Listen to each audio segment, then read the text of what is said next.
අද ඔලුවට අත තියලා දිවුරන්න බොන්නේ නැහැ කියලා. ඩාර්ලින් අපි අද අපි මොන හරි බොමු. අපි වයින් එකක් බොමු.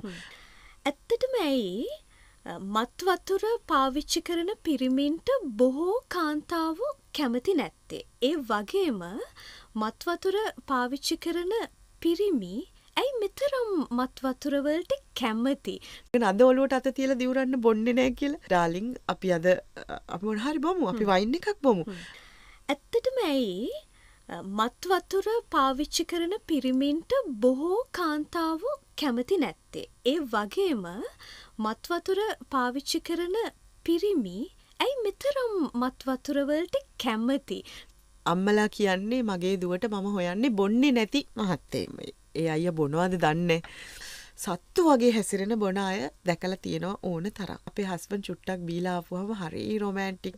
මේක පාවිච්චි කරන්න වැදගත් ක්‍රම තියෙනවා කියලා කියන්නයි මට ඕනේ. තාත්තා කෑම අරගෙන එනවා ගොඩක් ಜಾති. හැබැයි ඒ එනකොට අපි රෑ 12ට එකට අපි තුන්දෙනාම නිදි. හැබැයි තාත්තට ඕන කරා රෑ 12ට එකට හරි අපි වැහැරවල කෑම කන්න දෙන්න. අපි ඒ හැංගීමට වෛර කළා. අපි ඇඬුවා.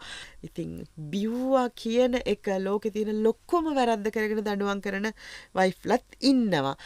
ඒ අම්මා හොඳටම බීලා අම්මට වගේ උයන්න බැරි වුණාට දුවලට තාත්තට වගේ බොන්න පුළුවන් කියලා ඕන තරම් සෝෂල් මීඩියා වල පෝස්ට් යනවා.